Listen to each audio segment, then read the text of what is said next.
একটা বেটা ছেলে একটা বেটি ছেলে দুজনা বসে আছে। একটা বেটি ছেলে এসে কয়েছে যে তোর ঘের মধ্যে যে বেশি আসকইতে অলস অলস ওকে 100 টাকা দেবো মিষ্টি খাওয়ার লেগে, হাত চাড়ে। তো ওই বেটা ছেলেটা কইছে আমি মানে অলসতা লোক, আমি আসকইতে। আর বেটি ছেলেটা হাত চাড়লে না, তো কইছে যে তুই কেন হাত চাড়লি না? কি না হাত ছাড়বো, আমাকে হাত চাড়তে আসকত লাই বিনা কামে, তোর 100 টাকা লে কেন হাত ছাড়বো? তখন এই বেটি ছেলেটা কইছে টাকাটা তুইলে, তুই বেশি আসকইতে আছিস, তখন তুই হাত চাড়লি না। তো বেটা ছেলেটা কইছে না না আমি আমি তুই সাথে হুড়াহুড়ি লেগে গেছে। তো ওইরকম মানুষ জাহান নামে যাবে, নিজের অলসতার কারণে আসকতের কারণে জাহান নামে যাবে। নামাজ পড়বে না, রোজা রাখবে না, তাসবিহ পড়বে না, জিকির করবে না, দান করবে না, সাদকা করবে না, খেরাত করবে না, তো জাহান নামে যাবে না, জাহান নামে যাবে। তো কথা হচ্ছে ভাই যে আদমের সন্তানকে আল্লাহ কোনোদিন জাহান নামে দিতে চায় না, আল্লাহ জাহান নামে দিবে না, কিন্তু মানুষ নিজে নিজেই জাহান নামে যাবে। এবার শুনেন, উম্মাতে মোহাম্মদীকে আল্লাহ কত ভালোবাসেন। উম্মাতে মোহাম্মদী আপনারা আমরা আখেরি নবীর উম্মত, যে আখেরি নবীর উম্মতকে আল্লাহ কত ভালোবাসেন। অন্য অন্য নবীর জামানাতে অনেক কানুন ছিল ভাই, স্ত্রীর সাথে সহবাস করতে গেলে 7 বার গোসল করতে হতো। অন্য অন্য নবীর জামানাতে এগুলা সিস্টেম ছিল। এখন যদি 7 বার গোসল ফরজ করে দিত, তাহলে তো সর্দি লেগে সিঁড়ি সিঁড়া ধরে মরিয়ে যেত হারাজি ভাই, কেউ মাসত না মোহাম্মদে মোহাম্মদে, এমনি তো কমজোর নাকি। কিন্তু দেখেন আল্লাহ আমাদের উপরে কত রহম করেছে, উম্মতে মোহাম্মদের উপরে আমরা কমজোর বলে 1 বার গোসল করলেই পাক। উম্মতে মোহাম্মদীকে আল্লাহ কত ভালোবাসেন যে অন্য অন্য নবীর উপরে সিস্টেম আলাদা ছিল, আমাদের নবীর উপরে 5 ওয়াক্ত নামাজ ফরজ করলেন। যখন আল্লাহর নবী মেরাজে গেলেন 50 ওয়াক্তের নামাজ ফরজ করা হলো। মুসা আলাইহিস সালাম বললেন তোমার উম্মত কমজোর হবে, দুর্বল হবে, পাতলা হবে, পারবে না, তুমি ঘুরে যাও। ঘুরে যেতে যেতে যেতে যেতে মেলাইবার যাওয়ার পরে কমাইতে কমাইতে লাস্টে আল্লাহ বলল যে 5 ওয়াক্তের নামাজ ফরজ করলাম। তো একটা কথা শুনো, বললে মোহাম্মদ তোমার উম্মতের উপরে আমি 5 ওয়াক্তের নামাজ ফরজ করলাম, যদি তোমার উম্মতি 5 ওয়াক্ত নামাজ আদায় করে আমি 50 ওয়াক্তের নেকি দিয়া দেব, একটাও নেকি কম বেশ করব না। আল্লাহ কত বড় অফার দিলেন ভাই, যে আমরা 5 ওয়াক্ত নামাজ পড়লে 50 ওয়াক্তের নেকি পাবো, 1 টাকা দান করলে 10 টাকার নেকি পাবো, একটা হরফ পড়লে 10টা নেকি পাবো, একটা সূরা পড়লে 10টা সূরা পড়ার নেকি আল্লাহ দিবেন, একটা আয়াত পড়লে 10টা আয়াত পড়ার নেকি দিবে। রমজান মাসের ৭০টার চাইতে আরো হাজার হাজার গুণ আল্লাহ বেশি দিবে রে ভাই। রমজান মাসে আল্লাহ আরো অনেক গুণ বেশি দিবে। মানুষ বলে ৭০ গুণ, ৭০ গুণ নয়, কয় ৭০ দিবে আল্লাহ জানে, আল্লাহ নিজের হাতে দিবেন ভাই। তো কথা হচ্ছে আল্লাহ বললেন আমি তোমাকে 50 ওয়াক্তের নামাজের নেকি দিব, কিন্তু 5 ওয়াক্ত নামাজ তোমার উম্মতে যদি সঠিক সময়ে ওয়াক্তের উপরে যদি ভালো করে পড়ে 50 ওয়াক্তের নেকি আমি দিয়ে দেব, কাটাকাটি করব না। আর বললেন দেখেন আল্লাহ কত ভালোবাসেন উম্মতে মুহাম্মাদীকে, শেষ নবীর উম্মতকে আল্লাহ পাক কত ভালোবাসেন। যে একদিন আল্লাহর নবীকে সাহাবীরা জিজ্ঞাসা করলেন ইয়া রাসূলুল্লাহ, নবী গো অন্য অন্য নবীর জামানায় অন্য অন্য নবীর উম্মতেরা অন্য অন্য নবীরা 500 বছর 700 বছর পর্যন্ত 1000 বছর পর্যন্ত তারা বেঁচেছে, আমাদের আয়ু হলো মাত্র 60 থেকে 70 বছর, আমাদের আয়ু 60 থেকে 70 বছর। তো আমরা 60-70 বছর আয়ু আমাদের বয়স, আমরা এই 60-70 বছর বয়সে আমরা ওরা 500-700-1000 বছর বেঁচেছে, ওদের সমান কি ইবাদত করে আমরা মোকাবিলা করতে পারবো? কেমন করে ওদের মোকাবিলা করব, কেমন করে ওদের নেকি করব? আল্লাহর নবী চুপ হয়ে আছেন। আল্লাহ পাক জিবরাইল আলাইহিস সালামকে পাঠিয়ে দিলেন। জিবরাইল আলাইহিস সালাম এসে একটা সূরা নাযিল করে দিলেন, ইন্না আনজালনাহু ফি লাইলাতুল কদরে ওয়া মা আদরাকা মা লাইলাতুল কদর লাইলাতুল কদরে খায়রুম মিন আলফিশ শাহর। সেটা হচ্ছে 50 মানে 1000 মাসের নেকি যদি তোমরা সবে কাদারের রাতটা যদি জাগো, সবে কাদারের রাতটা যদি তলাশ করো, 1000 মাসের নেকি তোমরা পেয়ে যাবে। 83 বছর 6 মাস 8 দিনের নেকি তোমার আমলনামাতে লিখে দেওয়া হবে। একটা রাত্রির বিনিময়ে 83 বছর 6 মাসের নেকি পেয়ে যাবে রে ভাই।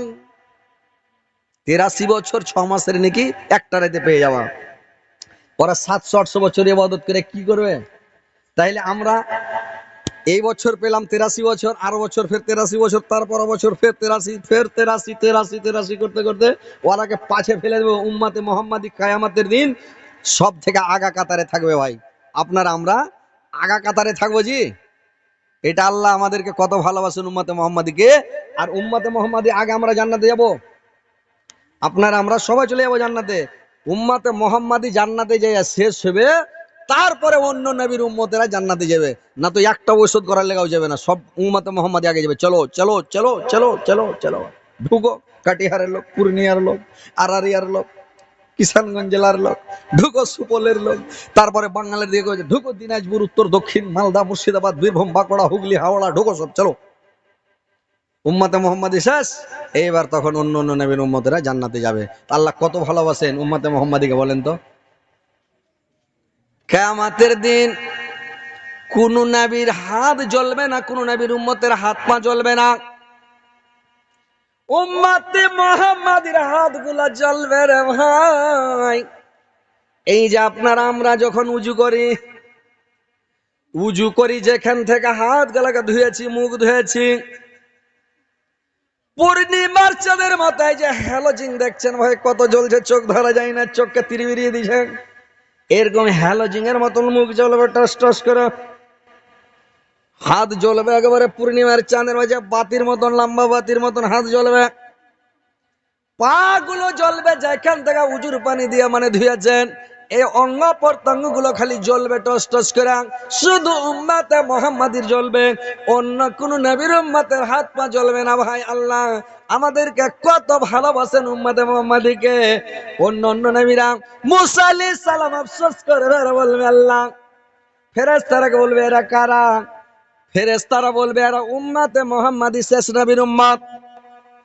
মুসা আলাইহিস সালাম আফসোস করবে, বলবে আল্লাহ যদি আমি নবী হয়ে পৃথিবীতে না এসে যদি উম্মতে মুহাম্মাদি হতাম আল্লাহ, তাহলে কত ভালো হতো। কিয়ামতের মাঠে যেখান থেকে উজু করবেন ভাই ওখানে খালি জ্বলবে পূর্ণিমা চাঁদের মতো, হ্যালোজিনের মতো টস টস করে জ্বলবে। তো ভাই আমার বন্ধুরা আমার, আল্লাহর রাসূল বললেন, আল্লাহর নবী বললেন, কিয়ামতের দিন যদি তোমরা হাত পা গুলোকে, চেহারা গুলোকে যদি চকমকা করতে চাও, তাহলে বেশি বেশি করে উজু করো। আর যদি নেকির পাল্লাকে ভারী করতে চাও, তাহলে তোমরা বেশি বেশি করে তাসবিহ পড়ো, বেশি বেশি করে জিকির করো। তো ভাইরে আমার, উম্মতে মুহাম্মাদিকে আল্লাহ কত ভালোবাসেন। আমরা অল্প সময়ের মধ্যে আইরেট ফসল, আপনারা আমরা আইরেট ফসল নাকি, যে ফসলটা তাড়াতাড়ি হয়, তাড়াতাড়ি বাড়ে, তাড়াতাড়ি পেকে যায়, তাড়াতাড়ি হয়ে যায়। তো ওইরকম উম্মতে মুহাম্মাদি আমাদের বয়স কম, নেকি আইলাম কাই অল্প বয়সের মধ্যেই। মনে করেন মুসা নবীর জামানায়, মুসা নবীর যুগে একটা বুড়ি কয়েছে, মুসা আলাইহিস সালামকে, এরে বাবা আমার ছেলেটার জন্য একটু দোয়া করে দেন তো বাবা। মুসা আলাইহিস সালাম বলল, বুড়ি মা কি হয়েছে তোমার বেটাকে? বললে বাবা দেখ আমার বেটাটা অসুস্থ রে বাবা, একটু দোয়া করে দাও আল্লাহ যেন আমার বেটাকে দীর্ঘজীবী করে দেয়, হায়াতকে দারাজ করে দেয়, আমার বেটা যেন আরো বাঁচে। মুসা আলাইহিস সালাম বলল, বুড়ি মা তোমার বেটার বয়স কত হয়েছে? বললে আমার বেটার বয়স বেশি হয়নি রে বাবা, মাত্র 400 বছর। ওর বেটার বয়স বেশি হয়নি, কিছু মাত্র 400 বছর। আমার ঘে আপনার ঘে বয়স 60 থেকে 77 বছর, আর ওর বেটার বয়স হলো 400 বছর। তো কই যে বেশি হয়নি বাবা, 400 বছর হয়েছে, একটু দোয়া করে দাও। তো ই হাইসা বলছে, ওই কে বলে বলছিল, কইছে লাহারি খেয়েছো জি? কইছে না, ধড়ফড় করে লাহারি খেতে পারিনি। এক থালি ঘুন্নি আর এক থালি ভুজা আর দুটা হাত পাকা কালের রুটি খেয়েছি আর এক থালি বাসি ভাত খেয়ে দৌড়িয়ে ধড়ফড় করে চলেছি, বেশি খেতে পারিনি। কয়েন তো এতটি খেয়ে লেছে, তাও বলে খাইতে পারিনি, ধড়ফড় করে চলে এসছে। হ্যাঁ, তো ওইরকম বুড়ি বলছে যে বাবা আমার বেটার বয়স বেশি হয়নি, মাত্র 400 বছর। মুসা আলাইহিস সালাম একটু হাসা বললে, বুড়ি মা তোমার বেটার বয়স 400 বছর, তুমি বলছো বাবা একটু দোয়া করে দাও। এক জামানাতে উম্মাতে মোহাম্মদী আসবে, উম্মাতে মোহাম্মদীর বয়স মাত্র 60 বছর হইবে। বুড়ি তখন বলছি মুসা আলাইহিস সালামকে, আরে বেটা ওর কে বয়স যে 60 বছর হইবে, তোমার কে বিয়ে শাদী বের হইবে? মুসা আলাইহিস সালাম হাসা বললে, বুড়ি মা বিয়া হবে তুমি কইছো, ওই 60-70 বছর বয়সের মধ্যে পোতা পতিন দেখবে, লাতা লাতিন দেখে পোতার পোতাকে দেখবে, লাতির লাতিকে দেখবে, পোতা পতিন লাতা লাতিনকে দেখে ওরা মরবে। তো বুড়িমা বলছে সুবহানাল্লাহ। তার মানে জানেন ভাই যে কিরকম এখন দেখেন যে আমরা আপনারা আছি, আমাদের বয়স কত রে ভাই? বয়স বেশি হয়নি, এখন লাতি পোতা আমার সমান হয়ে গেছে, আমার লাতি আমার সমান, আমার পোতা আমার সমান। তার মানে আর কি, বিয়ের দিনও পোতার হয়তো ছেলে পিলে হইলো কি হইলো নাকি? এই 60-70 বছরের মধ্যে সব দেখতে পাওয়া যাবে। বুঝতে পেরেছেন? আমার নাইনা শাশুড়ির নানি বেঁচে আছে, আমার নাইনা শাশুড়ি যেটা, আর শাশুড়ির মা আর শাশুড়ির নানিও বেঁচে আছে, আমার নাইনা শাশুড়ির নানিও বেঁচে আছে এখন। বুঝতে কত আয়ু আল্লাহকে দিয়েছে, সুকিয়া কাঠ কে লম্বা হ্যাঁ, থুসনি হ্যাঁ, বেঁচে আছে, বেঁচে আছে। বুঝতে পেরেছেন?